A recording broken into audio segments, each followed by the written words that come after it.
Hindi alam ni Ana kung bakit pa nag-asawa ang kanyang mama. Maayos naman ang buhay nila. Maganda ang trabaho ng mama niya sa ospital bilang administrator. Nakakakain sila ng 3 beses sa isang araw. May sariling bahay, may maliit na sasakyan, at kahit papaano ay sapat ang lahat. Hindi marangya, pero hindi rin salat. Kaya nang bigla na lang banggitin ng kanyang mama na may naniligaw at seryoso ito, nag-init agad ang ulo ni Ana. 18 siya noon, bagong graduate sa senior high. Plano niyang pumasok ng kolehiyo sa susunod na taon. Pero sa ngayon, gusto muna niyang magpahinga. Sa isip niya, sapat na ang katahimikan nilang dalawa ng kanyang mama. Wala nang ingay, wala nang ibang tao sa bahay. Ngayon ay biglang masisira ang lahat ng dahil lang sa isang lalaki. Madalas silang nagtatalo, hindi birong usapan, kundi totoong sagutan. Kapag nagsasalita na ang mama niya tungkol sa lalaki, hindi siya mapigilan sa pagbato ng masasakit na salitang alam niyang makakasakit. Pero hindi siya marunong magpigil ng saloobin. Ayaw niyang pinapakialaman ang espasyong matagal nilang binuo. Simula nang iwan sila ng tatay niya, silang dalawa na lang ang magkasama. Kaya para sa kanya, wala nang iba pang may karapatang pumasok sa buhay nila. Hindi niya pa kilala ang lalaki. Hindi niya pa ito nakita. Pero ayaw na agad niya. Lalo pat halos araw-araw ay may update ang mama niya. Kung saan sila kumain, ano ang mga pinag-uusapan nila, at kung paano ito magpakilig. Hindi siya interesado. Hindi niya makita ang punto ng lahat ng ito. Lalo pat kapag napag-uusapan ang posibilidad na titira ito sa kanila. Mas lalong tumitindi ang galit sa dibdib niya. Tuwing linggo ay lumalabas ang mama niya kasama ang lalaki. Naiiwan siyang mag-isa sa bahay. Minsan ay gabi na ito umuuwi. Nakaupo lang siya sa sala. Walang ganang manood ng TV. Pinagmamasdan ang orasan. Hinihintay kung kailan darating ang ina. Sa kanyang loob, parang may nananakop sa tahimik nilang mundo at hindi niya alam kung paano ito mapipigilan. Isang gabi, nadatnan niya ang mama niya sa kusina. Nagluluto. Kumakanta pa habang hinihiwa ang mga gulay. Nakangiti. Parang iba ang saya. Hindi na niya maalala kung kailan huling gumiti ng ganoon ang kanyang ina. Napansin niyang may bagong hairstyle pa ito. May bago ring pabango. At sa maliit na kwarto nito ay may bagong damit na binili. Doon niya naramdaman ang pagkasuklam. Dahil para sa kanya, may bagay na binabago sa mama niya na hindi niya matanggap. Kapag kinokontra niya ang ina niya, kalmado lang ito. Hindi siya sinusumbatan. Hindi siya pinagsasalitaan ng masama. Pero mas nakakainis ang katahimikan ng ina niya kaysa sa mga salitang inaasahan niyang maririnig. Parang sinasabi nitong, "Ito ang gusto ko. Wala kang magagawa." At totoo naman, sa loob ng bahay, si mama pa rin ang may kontrol. Kahit anong pakiusap niya, tuloy pa rin ang mga lakad. Tuloy pa rin ang relasyong ayaw niyang tanggapin. Lumipas ang mga linggo. Lalo lang tumindi ang tensyon sa tuwing umuuwi ang mama niya. Laging may bitbit.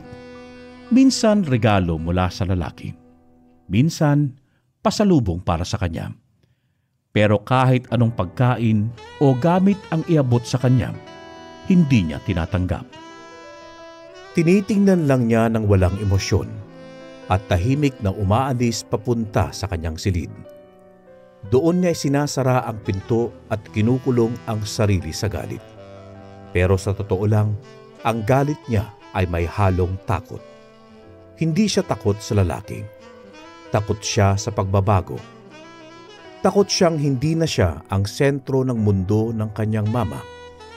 Matagal silang magkasama, magkasangga. Ang mama niya ang kausap niya sa gabi, ang karamay niya sa mga problema. Ngayon, may kahati na siya. May ibang humihigop ng atensyon ng babaeng sa kanya lang dapat umiikot ang mundo. May isang gabi na hindi niya napigilang umiyak. Hindi niya alam kung saan galing ang bigat. Hindi naman siya pinapabayaan, hindi siya pinapalayas. Pero ang presensya ng isang bagong lalaki, kahit hindi pa niya nakikita, ay sapat nang guluhin ang mundo niya. Hinagilap niya ang lumang larawan nilang mag-ina. Nakangiti silang dalawa, magkaakbay. Sa larawang yon ay buo ang mundo niya. Ngayon, parang may lamat. Sa kalagitnaan ng buwang yon, sinabi ng kanyang mama na may plano na silang magsama. Titira na raw ang lalaki sa bahay. Isang kwarto lang ang bakante. Hindi na siya nagtanong kung saan matutulog ang lalaki. Hindi na siya nagtanong kung paano na ang gabi nilang mag-ina. Tahimik lang siyang tumango, saka muling pumasok sa kwarto. Pero sa kaloob-looban niya, nagngangalit siya. Gusto niyang sumigaw. Gusto niyang sirain ang lahat ng plano. Pero napagod na rin siyang makipagtalo. Ang katawan niya ay parang puno ng apoy na walang mailabas. At sa gitna ng katahimikan ng gabi, doon niya naramdaman ang simula ng isang bagay na hindi pa niya kayang pangalanan. Isang uri ng kuryente sa dibdib. Hindi alam kung galit o may halong pananabik. Hindi dahil gusto niya ang lalaki, pero may kutob siyang may mangyayari. Ilang araw bago ang paglipat ng lalaki sa bahay, naglinis ang kanyang mama. Nag-ayos ng gamit, may binili pang bagong kortina at bagong sapin sa kama ng bakanting kwarto. Lahat ay inihahanda sa pagdating ng taong ayaw niyang makilala. At siya, nakamasid lang, tahimik. Pero sa bawat pagbuklat ng bagong kumot, sa bawat pagwalis ng sahig, ay parang binubura ang bakas ng tahimik nilang mundo. Nang gabing yon, ay hindi siya makatulog. Nakahiga lang siya, nakatitig sa kisame. Iniisip kung anong itsura ng lalaking ito. Iniisip kung paano magbabago ang bawat araw, kung paano niya haharapin ang bawat umaga sa iisang bubong na may estrangherong lalaki. At doon nagsimula ang pag-iipon ng tensyon sa dibdib niya. Hindi ito kagaya ng simpleng inis, hindi ito mababaw. Isa itong uri ng inis na hindi pa niya nararanasan. Isang init na dulot ng galit. Hindi pa dumarating ang lalaki, pero sa isipan niya ay unti-unti nang nabubuo ang anyo nito. Hindi pa niya nakikita, pero nararamdaman na niya ang epekto. At sa bawat paglipas ng oras papalapit sa araw ng pagdating nito, ay mas lalo siyang naiinis. Dumating ang araw na hindi inaasahan ni Ana. Maaga siyang nagising dahil sa sunod-sunod na tunog ng mga bitbit na gamit. Sa sala ay naroon ang ilang kahon, mga bag at bagong sapatos ng lalaki. Nakakalat ang ebidensya na may bago na silang kasama. Sa gitna ng sala ay nakatayo si Tito Noel. Patangkad, kayumanggi ang balat. May edad na, pero halatang malakas ang katawan. Suot nito ang simpleng puting t-shirt na medyo hapit sa dibdib at lumang maong na halatang matagal nang suki. Hindi ito nagsalita. Hindi rin nagsalita si Ana. Pero sa loob ng bahay ay may biglang sumingit na presensyang mabigat sa hangin. Pumasok siya ng kusina. Hindi tumitingin. Kinuha ang tubig, saka umakyat agad sa kwarto. Doon lang siya huminga ng malalim.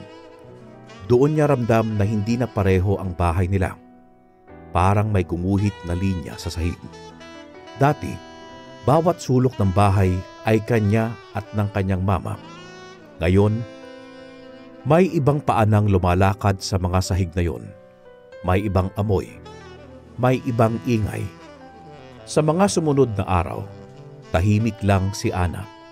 Hindi siya nagsasalita kapag naroon si Tito. Hindi siya sumasabay sa kainan. Kapag nagsasabay man, laging maikli ang sandali niya sa mesa. Nauuna siyang matapos. Nauuna siyang umalis. Pero sa loob ng bawat segundo, ramdam niyang sinusundan siya ng tingin. Hindi lantaran, pero hindi rin lingid. Tuwing dumaraan siya sa harap nito, parang may humihila sa katawan niya para lingunin ito pabalik. Pero pinipigilan niya ang sarili. Kapag natutulog na ang mama niya, naririnig niyang naglalakad si Tito Noel sa kusina. Minsan ay kumukuha ng tubig. Minsan ay nauupo sa sala at mula sa maliit na siwang ng kanyang pinto, tanaw niya ang anyo nito sa dilim. Tahimik pero tila may binabantayan. Isang gabi, sumilip siya. Nakita niya si Tito na nakasando lang at nakashorts. Nakapikit ito habang nakasandal sa sofa, hawak ang baso. Doon unang tumama ang init sa katawan niya. Hindi dahil sa itsura nito, kundi dahil sa presensya nitong hindi niya may paliwanag. Simula noon ay naging sensitibo siya sa galaw ng lalaki. Kapag naglalakad ito sa hallway, alam niya. Kapag nagsasara ito ng pinto, ramdam niya. Parang ang bawat kilos nito ay may direktang koneksyon sa balat niya. At tuwing naabutan siya nitong bagong ligo, nakatapis, may kung anong sulyap na mabilis pero matalim. Hindi bastos, hindi hayok, pero sapat para maramdaman niya yon sa kanyang balat. Minsan ay nasa sala siya. Nakasuot ng manipis na short at lumang sando. Nanonood ng TV. Dumaan si Tito. May dalang folder. Tumigil sandali. Hindi nagsalita. Pero nang tumama ang mata nito sa katawan niya, alam niyang nakita ang bawat hubog. Ang bawat detalye. Hindi siya kumilos. Pero ang dibdib niya ay biglang bumilis. Nang makaalis ito, saka lang siya huminga ng normal. Nagsimula siyang magsuot ng mas maigsi. Hindi hayagan, pero dahan-dahan. Kapag wala ang mama niya, madalas siyang tumambay sa sala. Walang bra. Nakapatong ang isang paa sa sofa. Nakabuka ang hita. Hindi lantarang inaakit, pero malinaw ang mensahe. Kapag naroon si Tito, hindi siya umaalis agad. Nagkukunwaring abala sa panonood. Pero sa gilid ng kanyang mata, tinitignan niya kung paano ito tumingin. Hanggang sa dumating ang isang hapon na mag-isa lang siya sa bahay. Umuwi ng maaga si Tito, galing trabaho. Pagkapasok nito, ay nagtama ang kanilang mata. Hindi agad lumihis. Si Ana ay nakatayo sa tapat ng bukas na ref. Nakasuot ng malaking t-shirt na walang suot sa loob. Basa pa ang buhok, walang bra, wala ring shorts, tanging panloob lang. Malamig ang tubig, pero mas mainit ang loob niya. Lumapit si Tito para kumuha rin ng inumin. Hindi sila nag-usap, pero nang dumikit ang katawan nito sa gilid niya, isang uri ng kuryente ang dumaan sa balat niya. Hindi siya umatras. Hindi siya lumayo. Nagtuloy siya sa banyo. Isinara ang pinto at pinagmasdan ang sarili sa salamin. Napahawak siya sa kanyang dibdib. Napalunok. Parang tinutokso siya ng sarili niyang katawan. Naghubad siya ng lahat ng kanyang suot. Binuksan ang shower at habang bumabagsak ang tubig sa katawan niya, dumiretso ang kamay niya sa ibabang bahagi ng kanyang katawan. Marahan, madiin. Iniisip niya ang tingin ng lalaki. Iniisip niya kung paano siya titigan nito habang wala siyang suot. Ini-imagine niya kung paano nito hahaplusin ang kanyang balakang, ang kanyang dibdib, ang kanyang hita, habang gumagalaw ang kanyang mga daliri sa ibabang bahagi ng katawan. Lalo lang siyang nilamon ng sensasyon. Ilang saglit pa at naramdaman niya ang sunod-sunod na panginginig. Marahan, malalim. Para siyang nawala sa sarili habang nararating ang rurok. Kumapit siya sa pader ng banyo. Pinikit ang mga mata at hinayaang bumalot ang init sa buong katawan niya. Nang matapos, ay hinayaan lang niyang umagos ang tubig.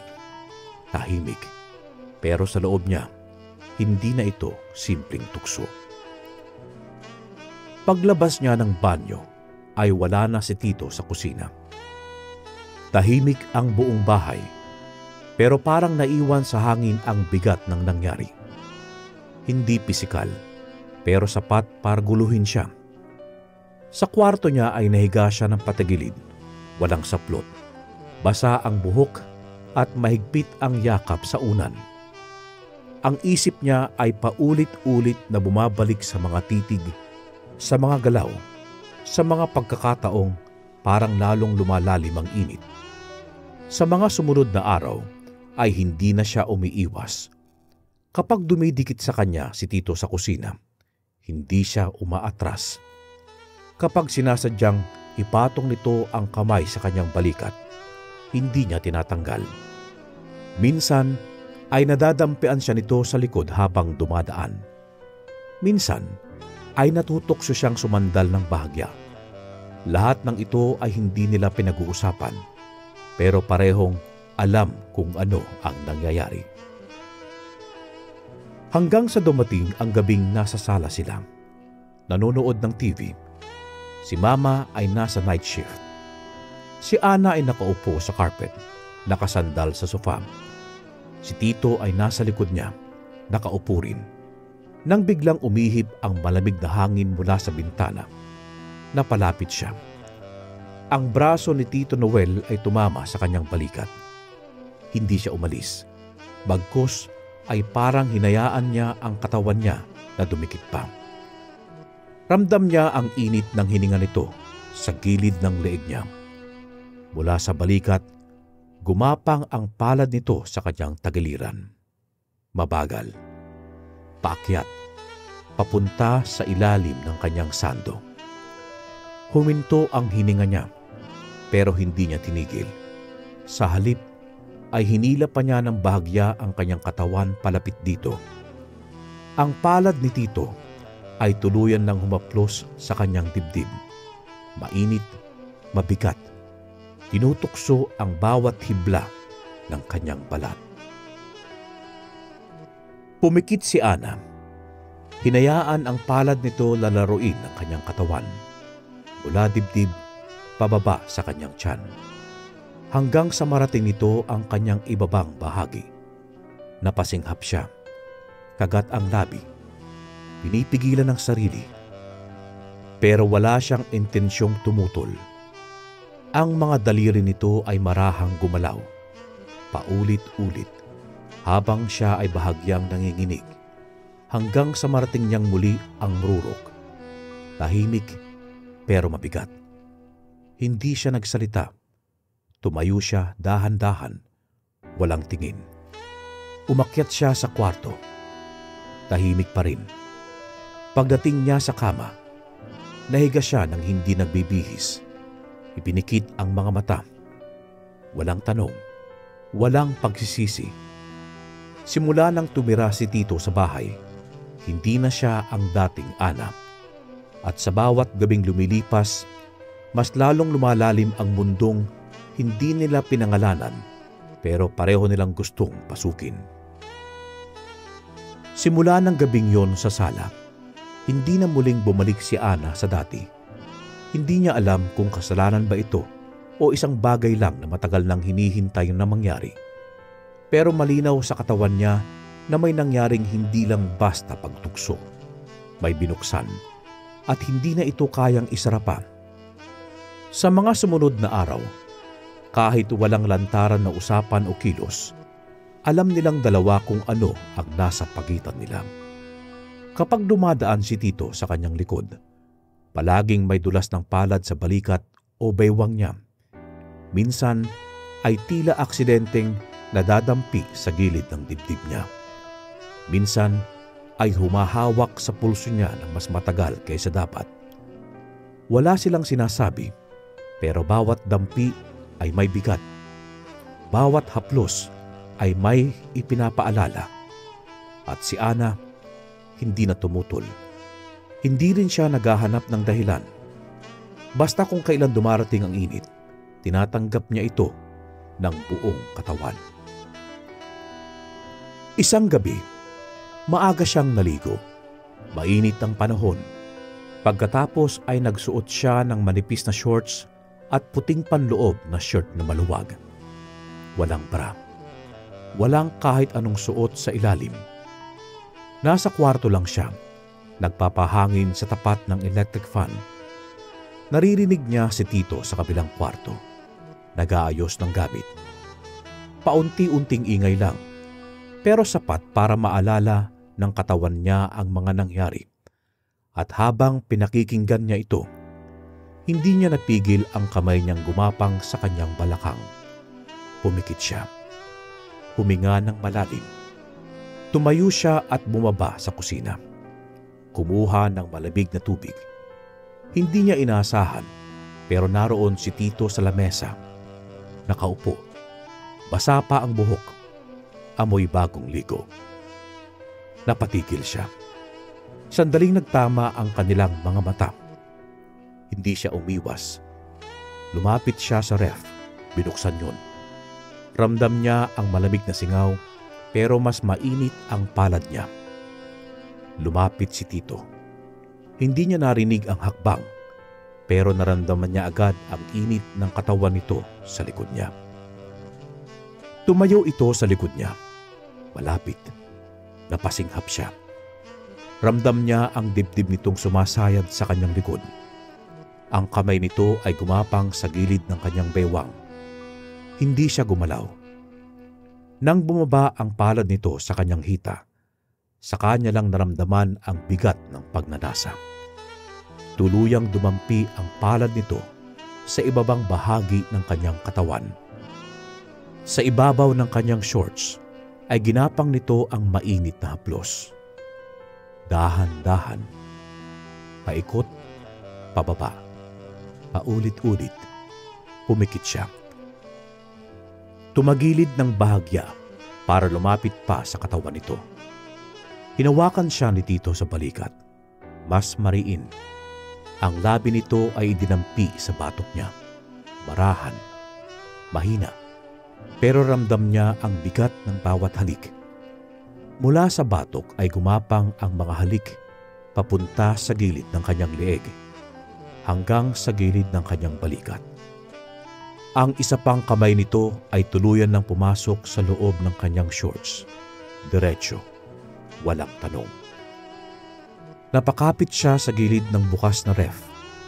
Kumapit ang mga daliri niya sa bakal habang unti-unti siyang sinisid ng init. Ang mga daliri nito ay dumulas sa ibabang bahagi ng kanyang katawan. Basa na siya. Mainit. Kumakapit ang bawat galaw sa kalamnan niya. Napapikit siya habang ginagalaw siya ng marahan. Napakagatlabi habang patuloy ang ritmo ng mga daliri nito. Mabilis, mabagal, pasabog. Hanggang sa narating niya ang rurok nang hindi niya na kayang pigilan. Humihingal siyang napasandal sa katawan ni Tito. Hindi siya lumingon. Hinayaan lang niyang bumagal ang tibok ng puso niya. Nang makabawi, dahan-dahan siyang umalis at umakyat pabalik sa kwarto. Sa kama, nahiga siyang nakadapa. Basa pa rin ang buhok, pero sa loob niya, muling sumiklab ang init na hindi na mapipigilan. Sa mga sumunod na gabi, naging mas bukas na sila sa bawat isa. Hindi na kailangang magsalita. Tuwing wala ang kanyang mama, kusa silang nagkakabuntong hininga sa parehong espasyo. Sa kusina, sa sala, isang haplos lang at nauuwi na sa pagkakadikit ng katawan. Isang tingin lang at nauuwi na sa pagdulas ng kamay nito sa ilalim ng damit. Isang gabi, habang nasa banyo si Ana, narinig niya ang pagbukas ng pinto. Napatigil siya sa pagligo. Hindi siya nagsalita. Hinayaang dumiretso si Tito sa likod niya. Pumwesto ito sa likod, hindi umiimik. Mula sa kanyang balikat ay dumampi ang mga labi nito. Humaplos ang dalawang kamay sa kanyang tagiliran, pababa sa balakang. Sa ilalim ng buhos ng tubig ay dinampian siya nito ng mga halik.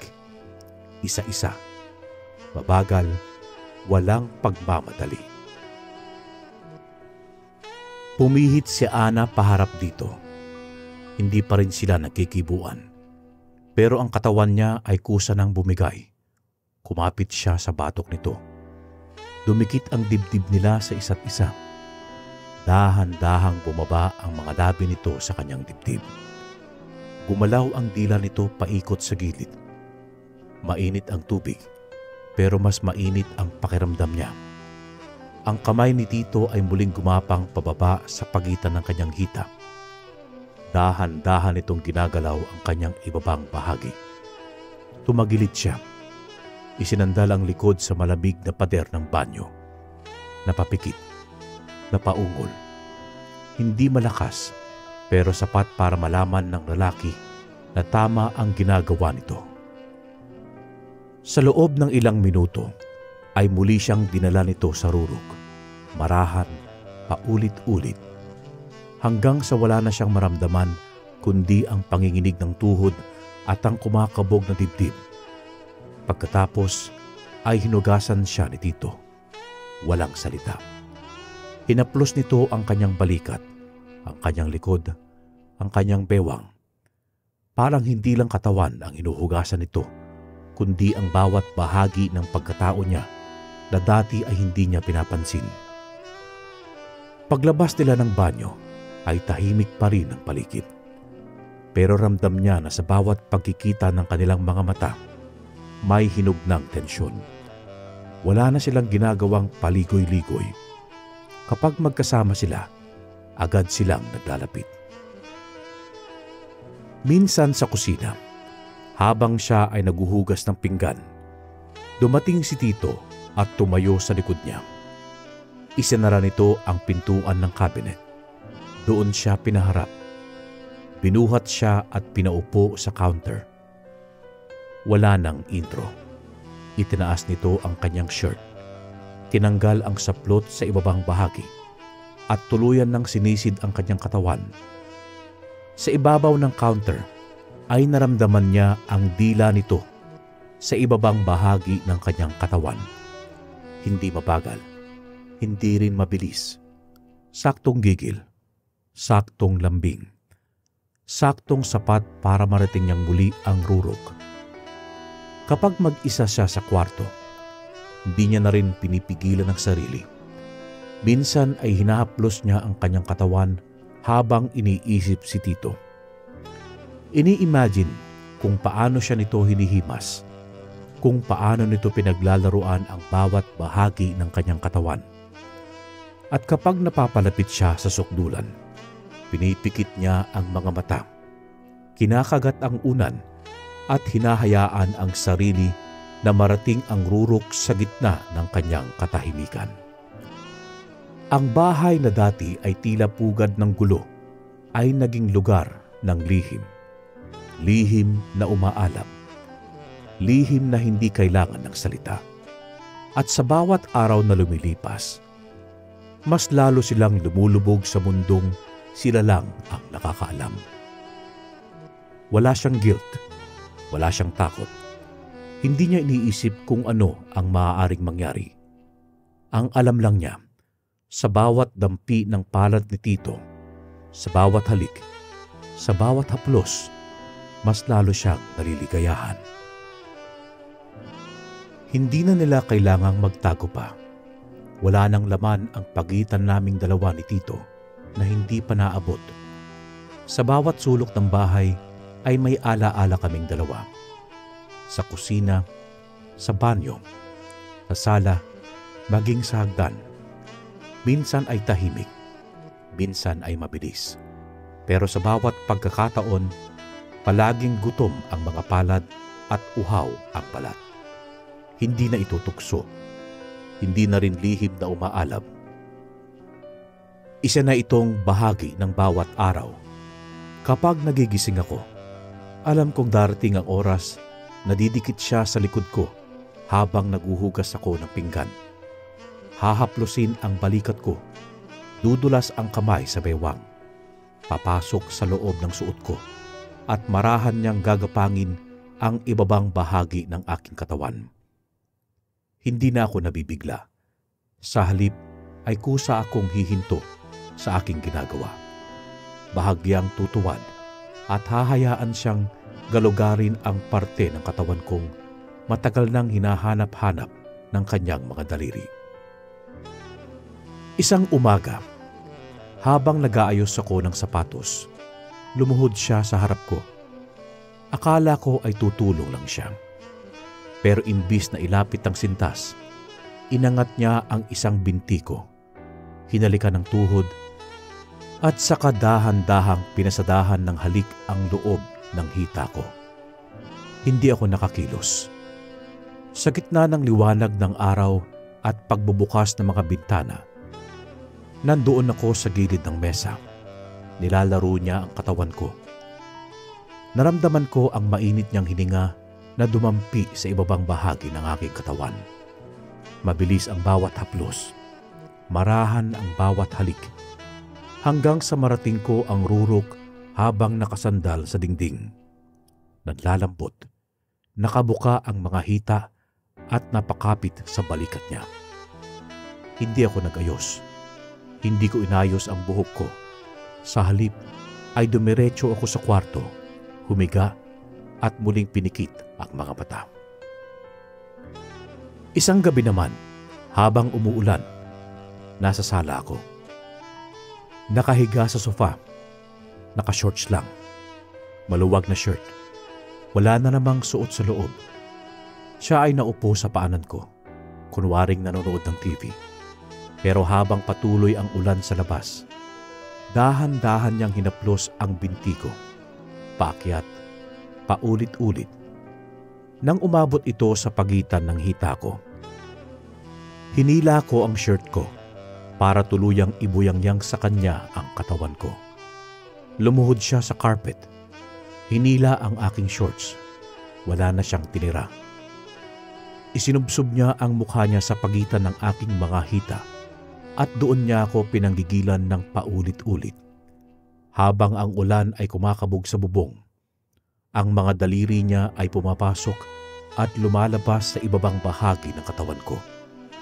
Napapasinghap, napapapikit.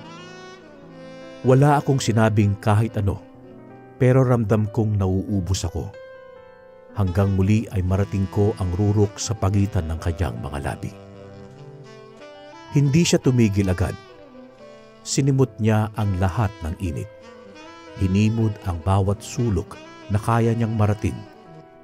Niyakap niya ang balakang ko habang nilalasap ang aking buong katawan. Naisip ko ng gabing yun, wala na akong dapat ikatakot. Kaming dalawa lang ang totoo sa mundong nilikha namin. Minsan, gumigising ako sa madaling araw, walang dahilan. Basta may bigla na lang na malamig na hangin na pumapasok sa kwarto ko. Doon ko siya madalas nakikitang dumaraan sa hallway. Minsan ay hindi na siya bumabalik sa sariling kwarto. Sa halip ay dahan-dahang bubuksan ang pinto ko. Papasok ng hindi nagsasalita at dahan-dahang hihiga sa tabi ko. Hubad siyang dadampi sa katawan ko. Yayakapin ako mula sa likod at saka ibaba ang kanyang kamay sa pagitan ng aking mga hita. Pagdampi pa lang ng palad niya, ay nagigising na ang lahat ng parte ng katawan ko. Para akong biglang binuhay. Gagalaw ang mga daliri niya. Pasimple, paulit-ulit, habang ang dibdib niya ay nakasandal sa likod ko. Sa tuwing siya ay bumibilis, ako ay kinakagat ang unan ko. Ang mga hita ko ay kusa ng bumubuka at sa bawat ulit, palaging nauuwi sa pagtitig ko sa kisame. Habang marahan kong nilalabas ang hininga ko matapos marating ang rurok. Hindi lang katawan ang inangkin niya. Maging ang ganda ng araw ko, siya na rin ang may hawak. Kapag hindi siya dumarating sa gabi, hindi ako mapakali. Hinahanap ng katawan ko ang init niya. Hinahanap ng balat ko ang bigat ng kanyang kamay. Naging routine na ito. Walang schedule, walang plano. Pero palaging may espasyo sa oras para sa katawan ng isa't isa. Kapag may lakad si Mama at kami lang ang naiiwan sa bahay, hindi na kami nag-aaksaya ng oras. Isang beses habang naglalaba ako sa likod ng bahay, lumapit siya sa akin. Basang-basa ang t-shirt ko at manipis na short na halos dumikit na sa balat. Lumapit siya mula sa likod. Dumikit ang kanyang katawan. Hinawakan ng bewang ko at nang dumikit ang bagay na yon sa likod ko, kusa na akong napatras. Hinawi niya ang shorts ko. Wala akong suot sa ilalim. Hinaplos niya ang iba pang bahagi ng katawan ko. Mainit na mainit ang palad niya at sa gitna ng araw sa likod ng bahay, habang may mga nakasampay na damit sa paligid, dinama ko ang kiliti ng kanyang mga daliri habang muling nararating ang rurok. Hindi ako nagsalita, pero napakapit ako sa pader ng lababo. Nakayuko, humihingal, nanginginig. Pagkatapos noon, ay nagpatuloy ako sa paglalaba. Siya ay bumalik sa loob ng bahay. Pero sa bawat pisil ng kamay ko sa damit, ay parang inuulit sa katawan ko ang init na kanina ko lang naramdaman. May isa pang gabi na hindi ko makakalimutan. Nasa kwarto ako, nakahiga, basang buhok, bagong ligo. Nakahubad akong natutulog sa ilalim ng manipis na kumot. Nasa labas si Mama, may night shift ulit. Narinig kong bumukas ang pinto ng kwarto. Pumasok si Tito. Hindi ako gumalaw. Hinayaan ko lang siya lumapit. Hinila niya ang kumot. Pinagmasdan niya ang hubad kong katawan. Umupo siya sa gilid ng kama. Dinama ang hita ko. Hinalikan ang tuhod ko. Pababa, paakyat. Tumigil sa pagitan ng hita ko. Hinila niya ako palapit. Binuka ang mga binti ko. Inilapit ang kanyang mukha sa ibabang bahagi ng aking katawan at sinimulan akong halikan. Madiin, paulit-ulit, marahan pero gigil. Napapikit ako, napakapit sa ulunan ng kama. Pinaliguan niya ako ng halik. Sinabayan ng galaw ng kanyang mga daliri. 2 daliri sa loob ng katawan ko. Isang labi sa ibabaw ng bagay na yon. Napahawak ako sa buhok niya. Higit pa sa kiliti ang nararamdaman ko. Para akong inangat mula sa kama at itinapon sa ulap. Nang marating ko ang rurok, para akong nawalan ng pakiramdam sa paligid. Nakapikit pa rin ako, humihingal, walang lakas. Pero puno ng init, puno ng kasabikang hindi ko kayang itanggi. Tuwing umaga, hindi na ako namumuhay sa mga dati kong gawain. Lahat ng ginagawa ko para sa katawan ko. Lahat ng kilos, may intensyon. Kapag naglalakad ako sa sala, alam ko kung paano ko gagalawin ang balakang ko. Kapag gumigising ako, alam ko kung paano ko titignan. At sa bawat pagkakataon, hindi na ako umaasa sa anino ng ibang tao. Si Tito na lang at ang katawan naming dalawa. Wala akong naramdamang guilt. Wala rin akong hinahanap na paliwanag. Ang alam ko lang, ito ang totoo para sa akin, sa katawan ko. Sa bawat pagdikit ng balat namin, sa bawat gabing pareho kaming nauupos, wala siyang pakialam sa mararamdaman ng mama niya. Hindi alam ni Ana kung bakit hindi siya nakaramdam ng takot sa mga gabing paulit-ulit niyang binubuksan ang sarili para sa lalaki na hindi naman kanya. Parang naging bahagi na lang ito ng araw-araw. Walang konsensya, walang tanong, walang sagabal. Basta't kapag silang dalawa sa bahay, dumudulas ang kamay sa balat. Bumubuka ang katawan at humihinto ang mundo sa pagitan ng hininga nila. Ngunit isang gabi, hindi na kinaya ng lihim ang sarili nitong bigat. Hating gabi na noon, akala ni Ana ay nasa night shift ang kanyang mama. Sa loob ng kwarto, si Ana ay nakahiga sa kama, walang saplot, nakabukaka. Nasa pagitan ng kanyang mga hita si Tito. Walang pag-aalinlangan sa ginagawa nito. Mainit ang halik niya sa ibabang bahagi ng kanyang katawan. Malalim ang bawat dampi. Gigil ang bawat galaw. Kapag sinasabay nito ang daliri sa bawat paghalik, nawawala siya sa sarili. Nakapikit siya, humihingal, kagat ang labi. Hanggang sa marating na naman niya ang rurok, habang si Tito ay patuloy pa rin sa pagkain sa bagay na yon, na para bang yun lang ang mundo niya. Hindi niya naisip na bukas pala ang pintuan. Hindi niya naisip na baka hindi pala natuloy ang duty ng mama niya. Hindi niya naisip na sa gitna ng sarap, may ibang matang nakakita. Bigla na lang siyang natigilan. Si Tito ay hindi pa rin tumitigil. Pero nang maramdaman niya ang malamig na ihip ng hangin mula sa pintuan, doon siya napamulat. Nandoon si mama. Nakahinto sa may pintuan. Nakatingin. Walang salita. Pero sapat ang tingin para gumuho ang lahat ng gabing tinatamasa ni Ana. Tumayo si Tito, halatang nagulat. Hindi alam ang gagawin. Sinubukang takpan ng sarili. Si Ana naman ay hindi na kumilos. Nanatiling nakahiga. Wala nang tinakpan pa. Para saan pa? Wala nang puwang para sa kahit anong paliwanag. Ang nakita ng mama niya ay sapat na. Lumabas si mama ng walang ingay.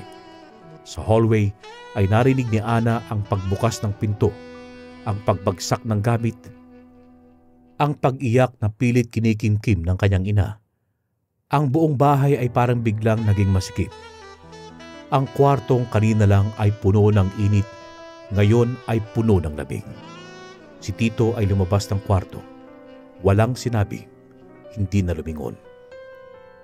Kinabukasan, maaga pa lang ay nag-aayos na ng mga gamit si mama. Tahimik. Hindi siya nagtanong. Hindi siya nagsalita. Pero sa bawat tiklop ng damit ni Tito ay parang nagsisigaw. Ipinapakita ng kanyang galaw na tapos na ang lahat. Wala siyang sinabi kay Ana kundi isang malamig na pahayag na hindi raw niya inakalang ang sariling anak pa ang magpapabagsak sa kanya sa ganitong paraan. Hindi niya raw inasahan na sa sariling bahay pa mangyayari ang ganito. Walang salita si Ana. Wala siyang boses ng mga oras na yon. Nanatili lang siya sa gilid ng pinto ng kwarto. Pinanood kung paano isa-isang binuhat ni Tito ang kanyang gamit palabas. Hindi ito nagtagal. Hindi rin nagsalita. Tumayo lang ito saglit sa sala, saka tuluyang lumabas ng bahay. Hindi na ito lumingon. At siya, nanatili sa loob. Hawak ang sarili, tahimik na inuubos ng bigat ng kasalanang ginawa. Simula noon ay naging tahimik ang bahay. Mas tahimik pa kaysa sa dati. Si mama ay hindi na nagkukwento. Hindi na nagtatanong kung anong oras siya matutulog o kung kumain na ba siya. Ang mga sagot ay palaging maigsi. Ang mga mata ay palaging malamig. Hindi na sila pareho. Hindi na sila magkasangga. Hindi na rin sila magkausap. Si Ana ay bumalik sa kanyang dating kwarto. Pero hindi na rin ito pareho. Hindi na ito kwarto ng batang walang alam sa tukso. Ang bawat sulok ng kwarto ay puno ng alaala ng mga gabing wala siyang ibang iniisip kundi ang init ng katawan ni Tito. Ang kama ay parang iniwanan ng bigat ng mga katawan nila.